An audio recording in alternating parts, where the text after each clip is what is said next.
Assalamualaikum warahmatullahi wabarakatuh. Bismillahirrahmanirrahim. Alhamdulillahirabbil alamin. Selamat pagi rekan-rekan pemirsa dimanapun Anda berada. Semoga kita selalu dalam keadaan sehat walafiat. Alhamdulillah kita dapat berjumpa lagi dalam pengajian virtual Mutiara Haramain yang kita adakan pada hari Kamis jam 9 pagi di kantor PT Anamira Travel. Alhamdulillah kita dapat berjumpa lagi. Sudah hadir di samping saya Gus Yusuf. Assalamualaikum warahmatullahi wabarakatuh. Kita akan membahas dengan tema yang baru, yaitu dengan tema susah dan senang. Bagi rekan-rekan yang ingin mengajukan pertanyaan, bisa langsung mengajukan di kolom komentar media sosial PT Anamira Travel.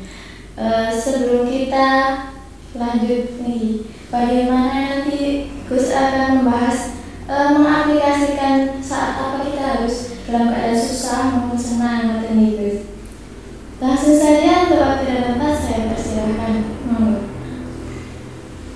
Assalamualaikum warahmatullahi wabarakatuh.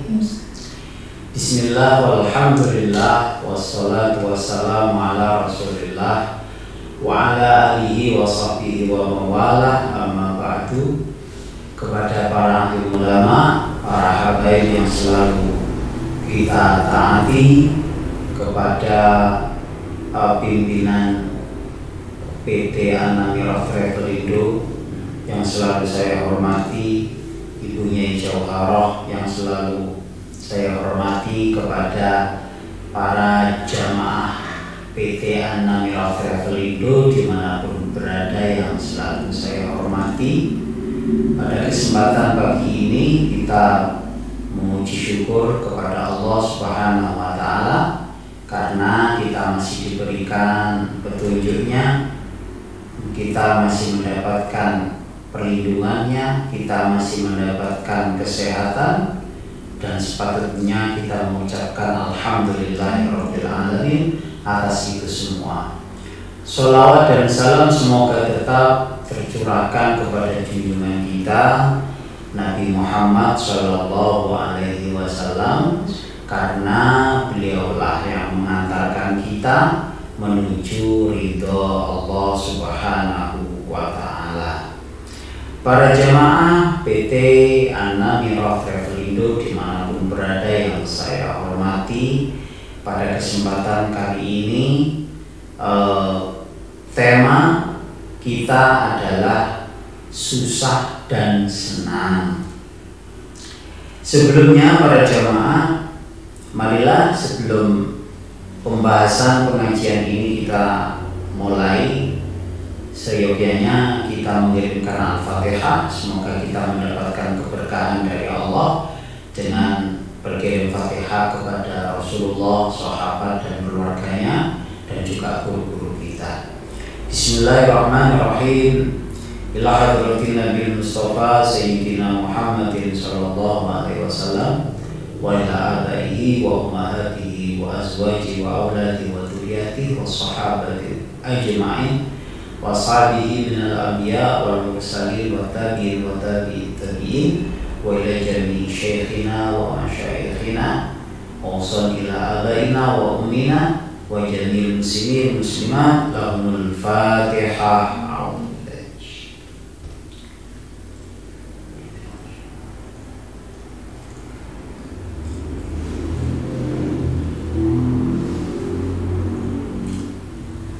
Para jamaah yang dirahmati Allah, pada kesempatan kali ini kita akan membahas tentang al-huznu wal bastu wal adabu haitsu yakunu bihima ubudiyatan, yang artinya adalah susah dan senang, dan adab atau tata cara atau tata krama agar susah dan senang ini menjadi ibadah kepada Allah.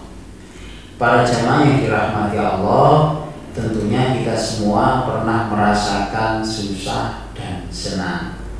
Bukan pernah, bahkan keadaan saat ini Dimanapun kita berada, apakah saat ini diri kita dalam keadaan senang ataupun susah. Nah, saat ini sedang terjadi. Kalau saya dalam keadaan senang, alhamdulillah. Kalau Mbak Usi, Alhamdulillah. senang, ya, senang. Nah, semua itu manusia itu tidak luput dari susah dan senang. Allah berfirman dalam Al-Quran, "Man amila amalan sholihan min dzakarin wa untha falanuhyiyannahu hayatan thayyibah."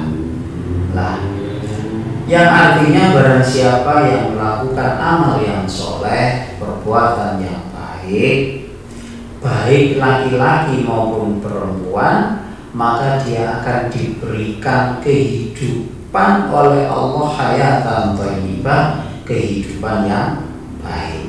Kehidupan yang baik itu dalam arti kesenangan, kebahagiaan di dunia. Karena hayatan thayyibah, hidup yang baik itu bukan diartikan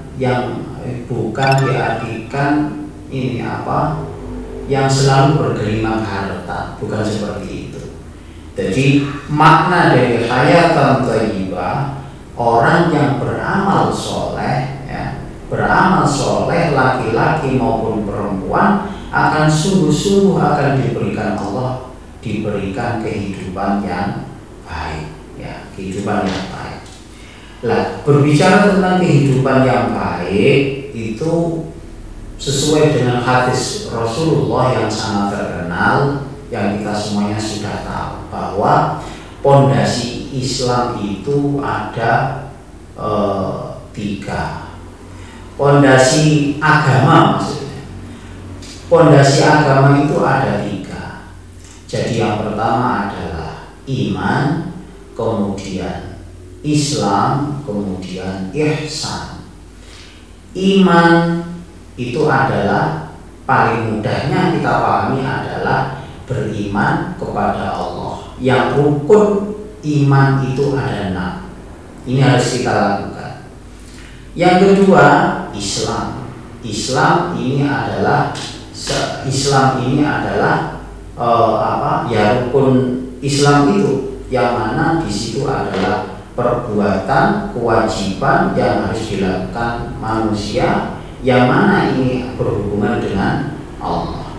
Yang terakhir adalah ihsan. Ihsan ini adalah, kalau secara arti ihsan itu sendiri adalah baik. Baik di sini adalah perbuatan, amal atau akhlak yang baik.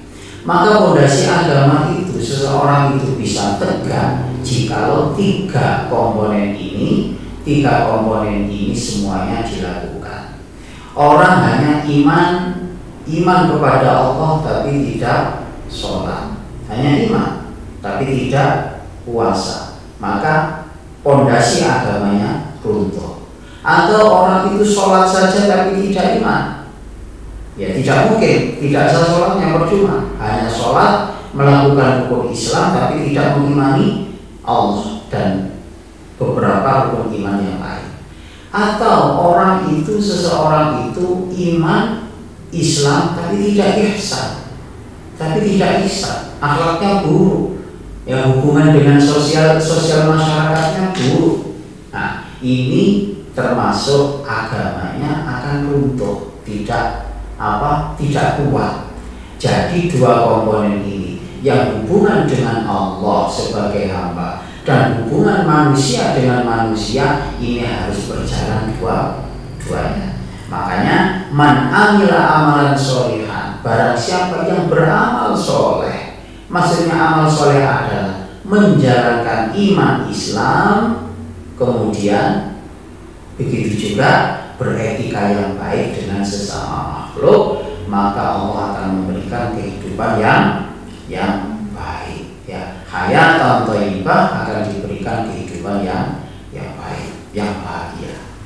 Pada jamaah yang dirahmati Allah, kembali lagi saya akan menjelaskan tentang tadi al-husnu wal bastu, kemudian susah dan senang, begitu juga tata krama, adab atau cara agar senang itu menjadi ibadah, susah juga menjadi ibadah.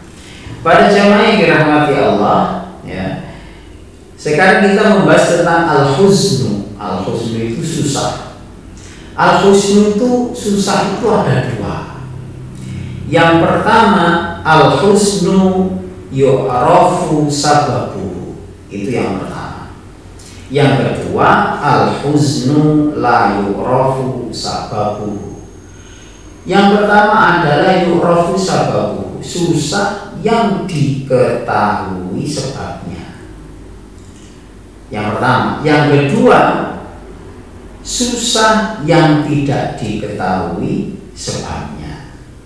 Jadi ada dua sih. Susah yang tahu sebabnya kenapa susah. Susah yang tidak diketahui sebabnya kenapa susah. Di sini akan kita bahas. Pada jamaah yang dirahmati Allah, ya, pada jamaah yang dirahmati Allah. Sekarang kita membahas susah yang pertama.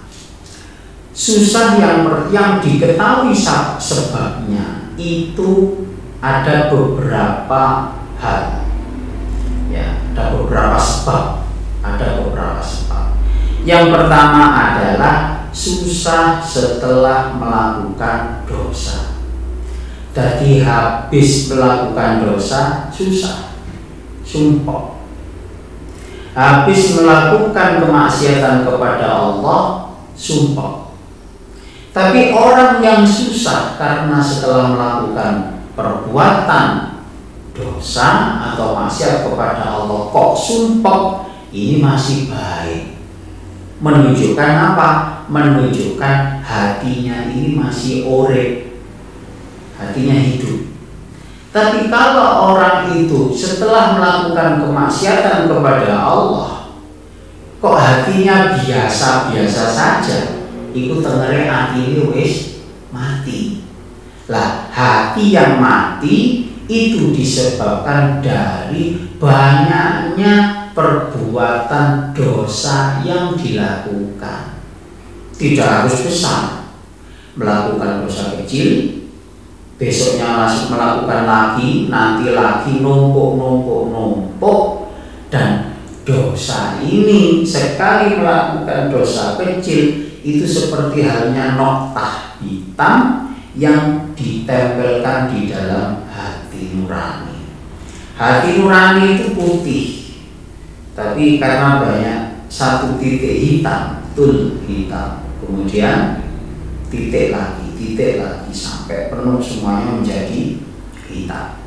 Lah, susah karena setelah melakukan sesuatu yang maksiat kepada Allah, itu adatnya bagaimana? Adatnya adalah taubat kepada Allah. Taubat kepada Allah. Taubatan nasuha. Taubat yang betul-betul taubat. Taubat sing betul-betul taubat itu koyok taubate wong lanang sing sunat. Itu taubate perempuan yang melahirkan. Iku jare wong Jawa seperti itu. Lek taubate wong sunat, mari disunat pisan gak baleni. Nah, tapi taubate orang melahirkan, habis melahirkan lagi. Jadi taubat kepada Allah, betul-betul minta ampun kepada Allah, kemudian berusaha tidak mengulangi lagi. Jadi tobat itu syaratnya ono 3 tobat. Yang pertama getun ya. Getun itu pikir getun dua hati sing getun aku mari nglakoni iku mah. Yang kedua istighfar. Ya, banyak istighfar minta ampun kepada Allah. Kemudian yang ketiga adalah berusaha tidak melakukan lagi. Jadi susah ya. Sebab pertama susah yang diketahui sebabnya adalah susah setelah melakukan dosa.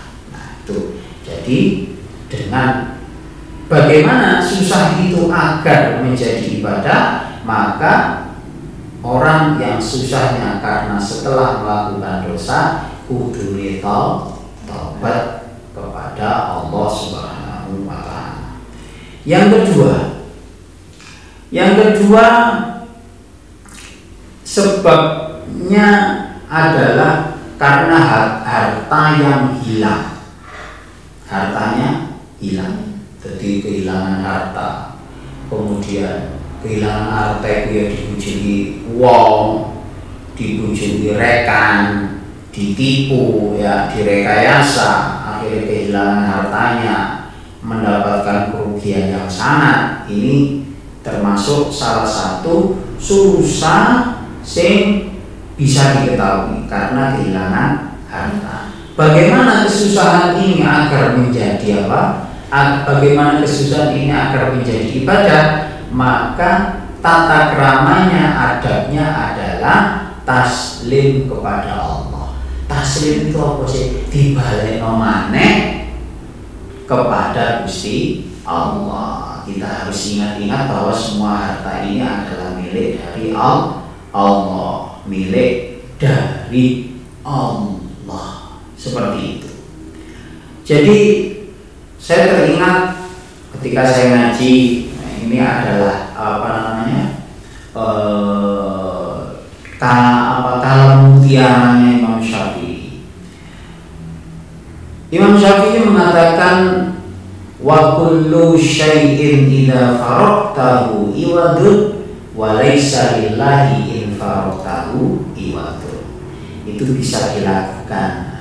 Wa kullu syai'in idza faraqtahu iwadun wa laysa lillahi in faraqtahu iwadun. Setiap sesuatu yang hilang darimu pasti ada penggantinya. Wa laysa lillahi in faraqtahu iwadun. Namun jika Allah yang hilang darimu, dari mana engkau mencari penggantinya? Makanya kaya arek nom-nom iku sing apa kehilangan pacare gak usah terlalu susah. Kehilangan pacare disusahno bendina, bulan-bulanan, tahun-tahunan, patah hati buat apa? Jadi setiap perkara dunia sing hilang, ya, kalau kita mau taslim, menyerahkan kembali kepada Allah, suatu saat akan diganti Allah yang lebih baik. Karena apa? Wa kullu syai'in in faraqtahu iwadu. Setiap sesuatu yang hilang darimu itu pasti ada penggantinya. Tetapi jika wa laisa lillahi in faraqtahu iwadu, tetapi jika engkau kehilangan Allah, di mana engkau akan mencari penggantinya. Jadi makanya terlalu khawatir tentang hal-hal yang telah lalu yang merugikan diri kita tentang dunia, tapi lagi kehilangan iman, ini kalau nanti. Kemudian sebab yang ketiga, yaitu diuji oleh Allah. Diuji Allah itu ya baik dari ekonomi, kesehatan, keluarga, ya, kemudian karir, itu termasuk ujian dari Allah. Atau didolimi orang lain, ya, didolimi orang lain. Didolimi orang lain. Jadi ujian Allah itu semuanya sudah ditulis oleh Allah ketika di Lauhul Mahfuz. Bagaimana susah yang karena diuji Allah, diuji kesehatan, diuji ekonomi paling banyak itu. Kadang iman seseorang itu akan menjadi lebih lemah ketika ekonomi itu diuji oleh Allah. Ya. Kemudian didolimi orang lain, disakiti orang lain, dihinakan orang lain. Itu bagaimana caranya agar susah yang karena sebab itu tadi menjadi ibadah, yaitu dengan cara ikhlas. Ikhlas, apalagi ujian itu merupakan takdir. Takdir itu yang terjadi pada diri kita. Ditakdirkan Allah menjadi orang sing kekurangan, dijadikan Allah menjadi orang sing pas-pasan, dijadikan Allah menjadi orang yang biasa. Nah ini jikalau kita tidak bisa memahami itu, maka itu akan menjadikan menjadikan hati dan pikiran ini semakin semakin karuan, susah tidak karuan. Lah jikalau seseorang itu diuji kehilangan dunianya, hartanya, didolimi orang lain, atau diuji oleh Allah dalam keadaan yang sangat lemah, lemah dalam segala hal, maka toto kromone kudu ikhlas ataupun ridho dengan apapun yang telah diberikan oleh Allah. Para jemaah dirahmati Allah, ada hadis qudsi yang mengatakan ini Allah yang berbicara, cuma lewat lisannya Rasulullah. Man lam yashkur ala na'mai wa man lam yardo ala balai ukhruj anid dunya wadrub robban siwaya.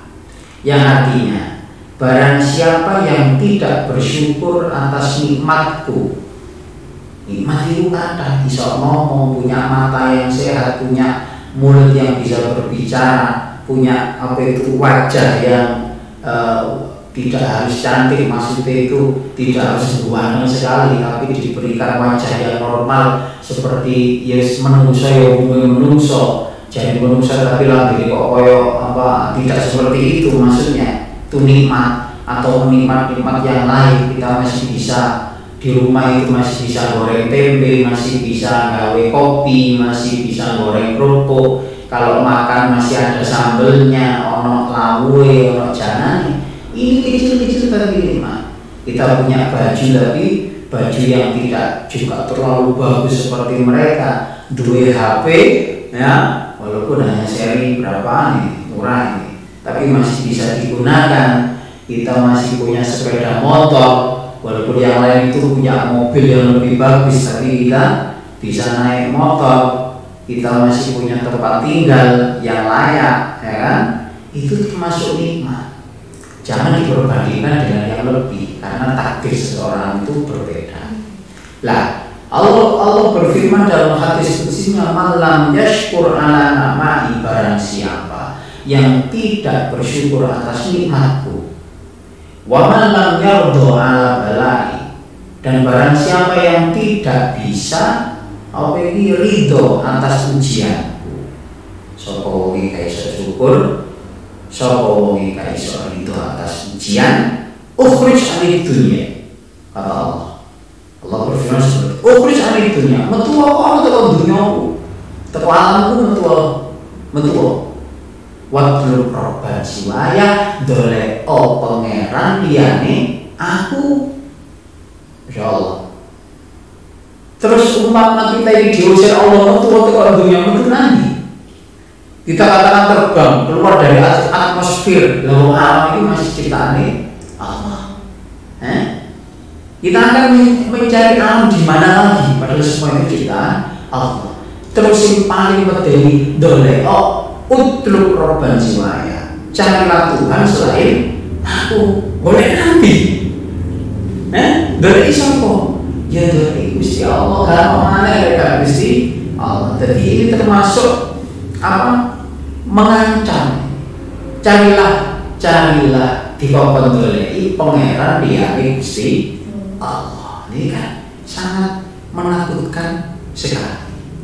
Makanya dari hadis qudsi ini kita harus bisa memahami bahwa apa yang telah diberikan kepada Allah atas nikmat yang diberikan kepada kita, ini yang terpenting adalah bersyukur dengan apa yang diberikan. Yang kedua, ridho, ikhlas atas ujian yang kita terima. Lah, susah sing koyo ngene kok susah mergo kehilangan harta, mergo kehilangan diuji Allah, didolimi orang lain, dibojok wong liya, itu kita harus taslim tata keramanya, jadi biar susah itu menjadi ibadah. Seperti itu. Lah, terkait ya tadi terkait dengan orang ini kalau berbicara tentang syukur ada hubungannya dengan qanaah. Ya, kita tadi membahas tentang hadis Allah, sing gak syukur ambek nikmatku, gak rido ambek ujianku, keluarlah teko duniaku, golek pangeran Gusti Allah liyane aku. Lah, berbicara tentang bersyukur maka ada hubungannya dengan qanaah. Qanaah itu menerima apa yang telah diberikan Allah. Itu jenenge qanaah, merasa cukup. Nah, ini pas merasa cukup dengan apa yang diberikan Allah kepada kita. Rasulullah bersabda, tuba liman hudiya lil Islam wa kana rizquhu kafafan wa radiya bih. Rasulullah bersabda itu tuba, sangat beruntung liman hudiya ilal Islam. Wong sing beruntung, yang sangat beruntung adalah orang yang diberi hidayah Islam. Wa kana rizquhu kafafan. Pertama Islam. Jadi nikmat paling besar adalah nikmat iman Islam. Yang kedua, orang yang sangat beruntung kata Rasulullah, wa kana rizquhu kafafan wa radiya bih. Rezekine kafafan. Rasulullah mengatakan kafafan, dan rezekinya itu pas-pasan. Artinya kafafan. Wa radiya bih, dan dia ridho dengan rezeki yang diberikan Allah itu. Ridho. Jadi bahasanya itu bukan wariskuhu kathiron, tidak. Rasulullah tidak mengatakan itu. Rezekinya banyak, tidak. Wariskuhu manian atau melimpah, tidak mengatakan itu. Tapi Rasulullah mengatakan orang yang sangat beruntung adalah orang yang diberi petunjuk Islam dan rezekinya pas-pasan, dia diridho dan dia ridho atas rezeki itu. Jadi rezeki pas-pasan itu dawuh Rasulullah ini adalah termasuk orang yang sangat beruntung. Pas-pasan itu yang pas, Mbak. Yang pas itu pas. Gak adean, gak longwe sampai enggak, tidak seperti itu. Tidak seperti itu. Lagi bahasanya ambek qanaah ya. Jadi rezeki sing cukup dikei awak sing sehat, dikei awak sing sehat. Jadi ini pas-pasan, tidak lebih tidak. Ini orang yang beruntung. Kemudian Allah juga mengatakan, berfirman dalam Al-Quran, innal abrara lafi na'im wa innal fujjara lafi jahim. Sesungguhnya orang sing beruntung itu di dalam naim, surga. Wa innal fujjara lafi jahim. Orang yang fujar itu wong fasik, wong rusak ya. Wong sing gak beruntung itu di neraka. Itu makna secara teks. Tapi menurut para mufassir, ahli tafsir, memaknai abrar lafi naim, orang yang beruntung di surga, atau orang yang bahagia itu di surga. Orang yang tidak beruntung atau yang tidak bahagia atau yang susah itu di neraka. Menurut sebagian ahli tafsir, salah satunya adalah Syekh Abdurrahman As-Sofuri Al-Bushairi Asy-Syafi'i mengatakan an-naim fid dunya al-qanaah. Jadi kan dikatakan orang yang bahagia beruntung di surga. Tapi mufassir mengatakan innal abrara lafi naim, orang yang beruntung naim ya adalah an-naim fid dunya ya. An-naim fid dunya apa itu surga di dunia adalah al-qanaah. Apa itu qanaah? Wa fil akhirah, kenikmatan di akhirat adalah surga. Jadi ya, kenikmatan di dunia adalah qanaah, kemudian kenikmatan di akhirat adalah surga. Maksudnya, kemudian diteruskan ayat selanjutnya, wa innal fujjara lafi jahim. Orang sing susah, orang sing rusak, orang sing sengsara lafi jahim, di neraka. Maknanya adalah neraka di dunia adalah toma. Toma itu adalah kebalikannya apa? Qanaah, yaitu serakah, selalu kurang. Iku nggak perlu ngenteni neraka bu akhirat. Bu dunia ini jadi neraka. Dan di akhirat sengsaranya orang di akhirat adalah di neraka. Jadi apa namanya, kita apa ya, dengan rezeki yang diberikan oleh Allah ya, dengan rezeki apapun yang diberikan oleh Allah, agar rezeki itu menjadi surga di dunia. Agar apa keadaan kita ini menjadi surga di dunia, itu dengan satu sifat, yaitu qanaah. Seperti itu. Kemudian terkait dengan masalah qanaah dan terkait dengan rezeki, Imam Syafi'i dalam Kalam Mutiaranya mengatakan, wa rizquka la yafutuka bitawani wa laysa yazidu fir rizqil anaku idza ma kunta da qalbin qanu'in fa anta wa malikud dunya sawa'u.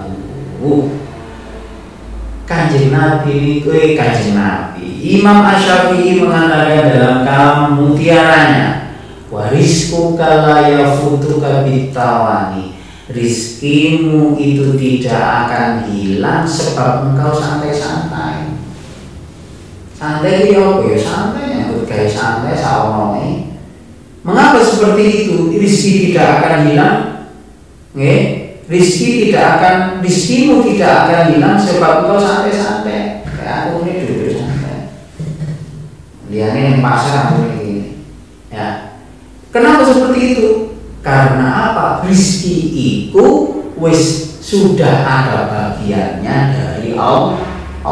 Semua manusia, makhluk yang diciptakan Allah pasti diciptakan rizkinya. Sepanjang nyawanya masih di situ.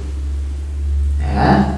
Wa ma min dabbatin fil ardi illa 'alallahi rizquha. Tidak ada satu makhluk pun di dunia ini illa 'alallahi rizquha, kecuali Allah memberikan rizkinya masing-masing. Seperti itu. Aneh, cecek itu hidupnya nempel tembok, tapi rezekinya berdua lah. Ya. Dan banyak lagi tentang keajaiban rizki, bagaimana Allah cara memberikan rizki itu. Makanya Imam Syafi'i mengatakan, wa rizquka la yafutuka bitawani. Jadi rizkimu tidak akan hilang sebab engkau santai-santai. Wa laysa yazidu fil rizqil ana'un. Dan rezekimu itu juga tidak akan tambah walaupun kamu bekerja keras. Maksudnya apa? Patauan ternyambut gawe bekerja siang malam, bahkan wis kadung obsesinya bekerja itu sampai untuk menggapai kesuksesan itu, nipu sana, nipu sini, rekayasa sana, rekayasa sini. Walaupun kerasnya seperti itu tidak akan menambah rezeki. Mengapa? Karena rezeki itu sudah ada hitungannya, sudah ada bagian. Jadi dawuhnya Imam Syafi'i intinya adalah tetap berusaha untuk mencari rizki. Tapi harus ingat, rizki itu sing ngatur banyak atau tidaknya adalah Allah. Makanya santai ya tetap dikei rezeki. rezeki, nyambut gawe ngotot itu ya belum tentu menambah rezeki. Seperti itu. Kemudian idza ma kunta dza qalbin qanu'in fa anta wa malikud dunya sawa'u. Jika engkau memiliki hati yang qanaah, menerima, merasa cukup dengan Allah yang Allah berikan. Idza ma kunta dza qalbin qanu'in, jika engkau memiliki hati yang qanaah, fa anta wa malikud dunya sawa'u, maka engkau dengan orang yang memiliki harta sing akeh iku padha. Minggu kemarin ada yang bertanya, Ustaz, kaya yang sejati itu bagaimana? Ya ini, ya minggu kemarin ya, kaya yang sejati adalah, ini saya mengutip Imam Syafi'i saja, idza ma kunta qalbin qanu'in fa anta wa malikud dunya sawa'u. Jika engkau memiliki hati yang tercukupi atau qanaah dengan pemberian Allah, maka wa anta wa malikud dunya sawa'u, engkau dengan orang yang bergelimang harta itu sama.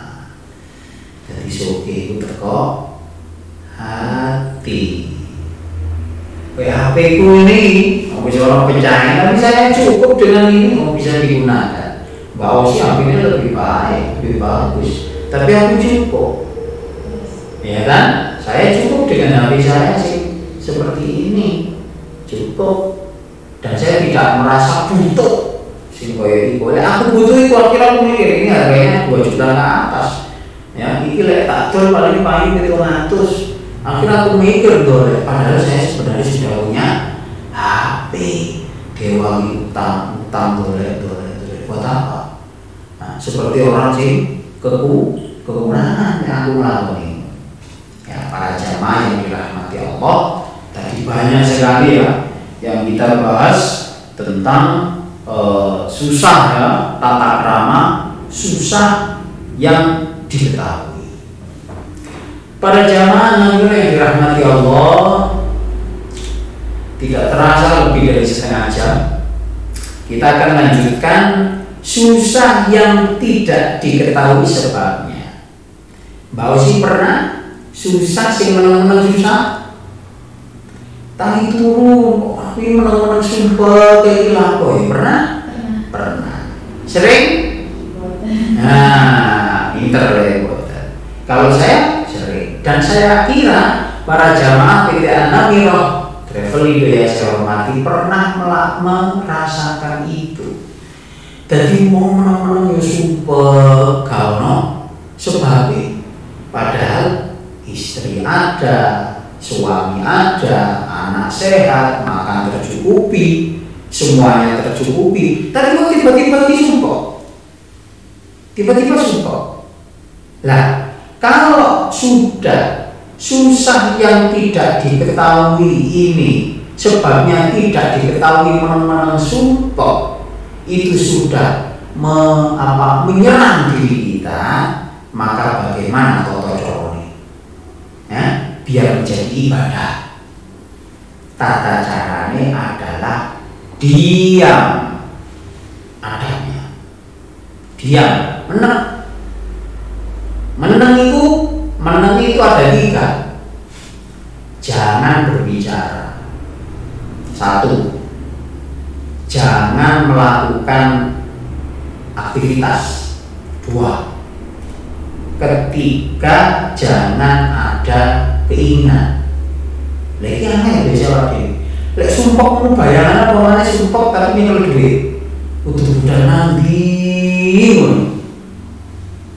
Kudu budal pacet, kudu budal terawang, boleh kafe, boleh belanja, nang mall, atau yang lain. Yang intinya itu punya inisiatif apa? Ngilang sumpah. Tapi biasanya sumpah yang seperti itu, jika kita melakukan sumpah yang tidak tahu sebabnya, kok kita turuti berangkat menuruti keinginan, beraktivitas, budal rono, mari budal mulai disumpek. Sumpeke nang omahe. Gak suwe sumpeke datang lagi. Lah, ini bagaimana tata caranya? Tata caranya adalah diam, tidak bicara. Diam, tidak melakukan pergerakan, aktivitas. Diam, tidak ada keinginan. Ini semua menang. Kalau sudah menang, wis menang, itu nanti akan muncul najmun tahta dibih, akan muncul ilmu pengetahuan. Nggak lama. Yang kedua, komarun tastabi'u bi, akan muncul sinar dalam hati, sinar rembulan dalam hati. Ini bahasa guru saya. Yang ketiga, akan muncul syamsun tubsyiriyah atau tauhidillah, tauhidullah, atau seperti itu. Kalau kita sudah diam, ya, tidak melakukan pergerakan dan aktivitas, akan muncul ilmu, akan muncul apa itu sinar rembulan kepada hati dan pikiran kita. Kemudian akan muncul mengesahkan Allah, mengesahkan dalam hati. Akan muncul, kita akan memahami bahwa Allah itu berkuasa, molak-malik pikiran, molak-malik hati. Ya, jadi kita akan kita akan mendapatkan kepahaman bahwa sing molak-malik no hatiku Gusti Allah, walaupun dalam keadaan pas-pasan. Ya, pas-pasan omongannya tapi hati ini dibahagiakan. Allah bisa membuat itu. Walaupun dengan harta sing melimpah, semuanya lengkap, semuanya sehat, keluarganya, anaknya, istrinya cantik, semuanya ada, tapi Allah bisa menjadikan hati ini susah. Padahal pakai. Ya, lah kalau sudah susah yang seperti itu, yang tidak tahu sebabnya kita diam, maka kita akan bisa memahami bahwa yang menggenggam hati manusia adalah Allah. Genggam hati manusia. Lah, kemudian susah ya, sekarang masalah susah. Tapi caranya tadi susah yang tidak diketahui sebabnya, dengan agar menjadi ibadah. Maka kita harus diam, ojo ngomong, ojo membuat pergerakan, jangan membuat keinginan untuk beraktivitas. Nanti akan muncul itu, sinar dari Allah itu akan muncul, kita akan memahami bahwa iki sing gawe Gusti Allah. Tapi orang susah itu orang susah itu biasanya kalau kita mau menjadikan susah itu menjadi ibadah, maka itu nanti akan diberikan Allah bahasan yang lebih baik. Kenapa Rasulullah itu kenapa setelah apa Rasulullah itu Isra Mi'raj? Setelah Rasulullah itu mengalami kesusahan yang sama, kemudian Allah mengisra Mi'rajkan Rasulullah.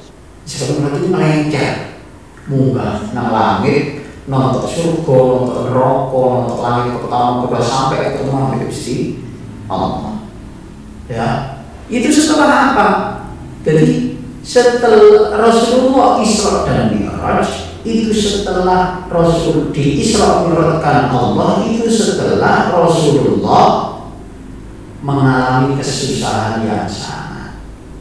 Sampai di dalam sejarah disebut dengan Amul Huzni, tahun kesusahan. Karena apa? Karena Rasulullah di satu tahun itu, Khadijah istri Rasulullah yang pertama, istri paling tercinta, Khadijah meninggal. Kemudian pamannya Abu Thalib meninggal. Jadi dalam satu tahun istrinya Rasulullah Khadijah meninggal, pamannya Abu Thalib meninggal. Setelah itu baru disebutkan, dihibur oleh Allah lagi. Jadi susah ya, yang bisa menjadi ibadah ya. Makanya kita harus pandai-pandai menjadikan kesusahan ini menjadi ibadah, baik kesusahan yang ada sebabnya ataupun kesusahan yang tidak diketahui sebabnya. Kemudian saya menemukan tentang masalah sumpeke ati. Sumpeke ati itu kalau dalam kitab Masharihul Ibad dari Utsman bin Affan dijelaskan bahwa hammud dunya dzulmatun lil qalbi wa hammul akhirah nurun fil qalbi. Jadi orang itu kalau orang itu kok susah mikir dunia itu ya kayak pacar itu dunia, pacar, istri, anak, harta, pokoknya masalah pekerjaan atau masalah keinginan yang berhubungan dengan dunia itu dadekno hammud dunya dzulmatun lil qalbi. Susah mergo dunia iku dadekno petenge ati. Petenge ati iki sing gawe sembahyang gak khusyuk.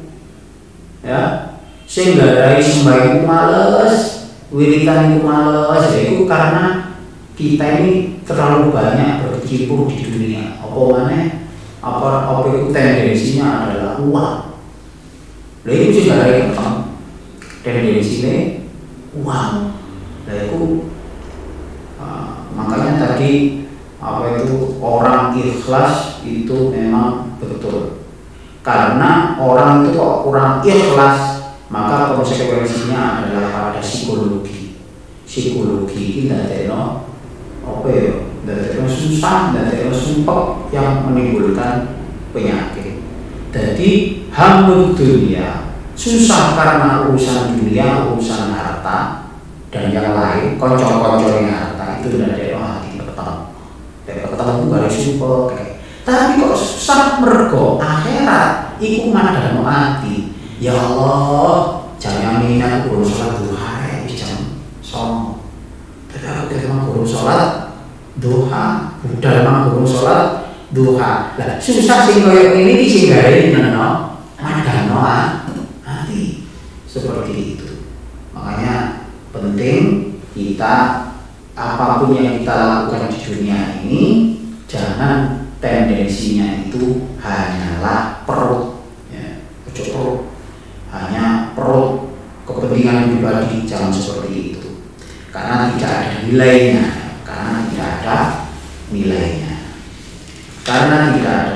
seperti daunnya Sayyidina Ali, man kana himmatuhu ma yadkhulu batnahu kana qimatuhu ma yakhruju minha. Seperti itu. Barang siapa yang perhatiannya itu hanya apa yang masuk dalam perut, karena qimatuhu yakhruju minha, maka harga diri seseorang itu tadi seperti apa yang keluar dari perut. Kayak saya. Jadi wong itu apa tendensinya adalah keuntungan,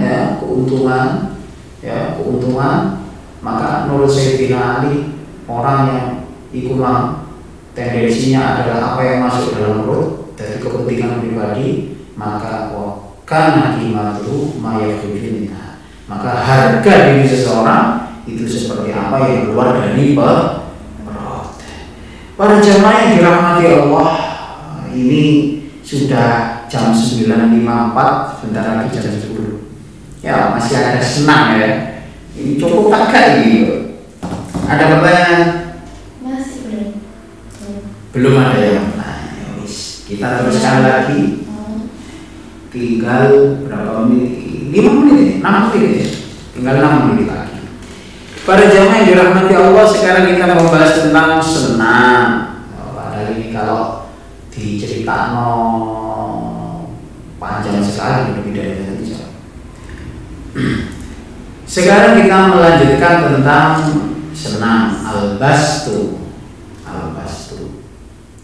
Makanya bastu itu artinya senang. Ono arek kok jenenge basit, cak basit gitu, yo senang. Senang itu juga ada dua sebabnya. Al-bastu yu'rafu sababuhu, al-bastu la yu'rafu sababuhu. Senang yang diketahui sebabnya. Contoh, sebabnya apa? Yang pertama, senang yang diketahui sebabnya. Yang pertama adalah tambahnya ibadah. Jadi orang itu kok iso nglakoni ibadah, iso bertambah ibadah. Nah, itu senang. Ning ati itu senang. Ning ati itu senang.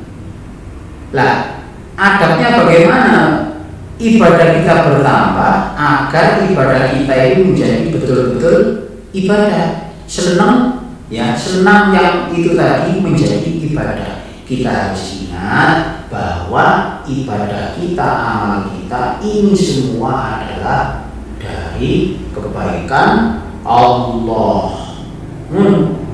Dari kebaikan Allah. Jadi kita tanpa pertolongan Allah tidak bisa melakukan ibadah, apalagi yang lebih tanpa pertolongan Allah. Lah, hal seperti ini kalau tidak dihati-hati, kadang uang itu menang ini dari maksiat. Aku mau saya contohkan yang tidak menjadi senang, yang tidak menjadi ibadah, justru malah jadi maksiat. Contoh, alhamdulillah. Contoh, saya sendiri di kamar ini, di ruangan ini lah, saya sendiri. Saya dalam hati ngomongin alhamdulillah, aku tadi sholat, bisa sholat ini, bisa sholat ini, bisa tidur sampai jam sakmi deh. Alhamdulillah, aku bisa tekan sakmi ini. Iku wae tonggoku cek sembahyang cek aneh. Nah, seperti itu.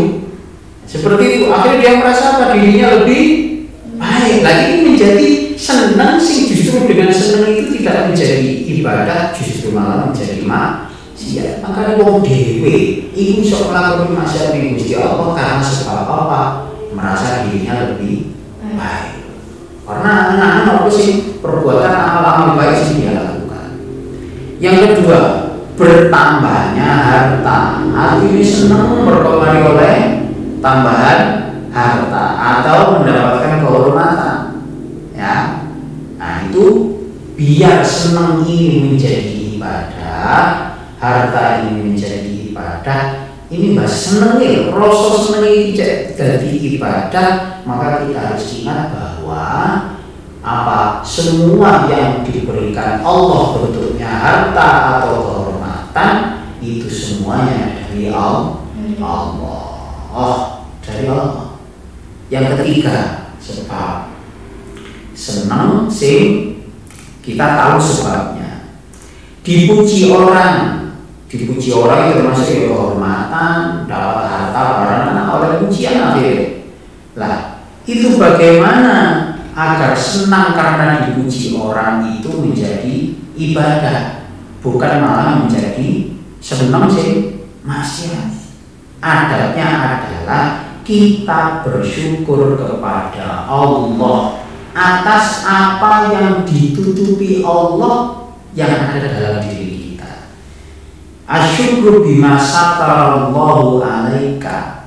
Kita bersyukur kepada Allah. Kok awak dhewe ngarepe wong liya, awak dhewe seneng karena dihormati orang lain, dipuji orang lain, awak dhewe kudu bersyukur. Syukure ini tadi. Alhamdulillah, aku seneng rek. Ya, aku seneng bukan seneng karena dipuji kok. Aku seneng apa? Aibku, cacatku, keburukanku ditutupi Allah di hadapan orang. Jadi senangnya itu bukan karena senang dihormati, karena senangnya apa? Senang mergo cacate awak dhewe, keburukan kita iki ditutupi Allah Subhanahu wa ta'ala. Ini senang, senang menjadi nilai ibadah. Dan yang terakhir, pas jam 10. Al-bastu la yu'rafu sababu. Senang atau gembira yang tidak diketahui sebabnya. Nah, contoh tiba-tiba aku kok sopan sih. Padahal yo aku duwe yo kan duwe. Tapi tiba-tiba itu hatiku kok hari ini loh kayak menghadapi apa gitu. Tapi kok senengnya apa? Padahal masalah ya tapi senang. Lah agar itu menjadi kegembiraan yang tidak ada sebabnya itu menjadi ibadah, maka caranya adalah menang, diam sambil berdoa, Robbi salim minal mamat, Robbi salim minal mamat. Artinya ya Allah selamatkan aku dari kematian. Karena apa kita berdoa seperti itu?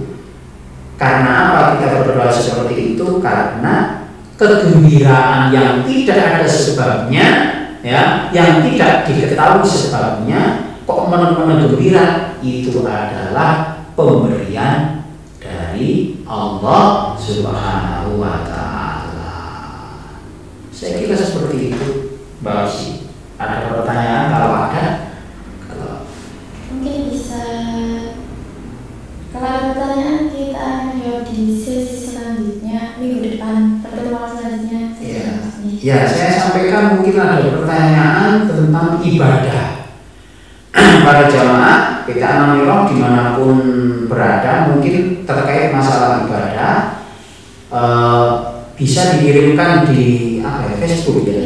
Bisa di kolom komentar media sosial kita Anamiroh. Ya, jadi kalau bisa komentar itu sebelum minggu yang selanjutnya. Jadi katakan besok atau lusa. Jadi saya bisa baca pertanyaannya itu, nanti saya akan mencari jawaban itu.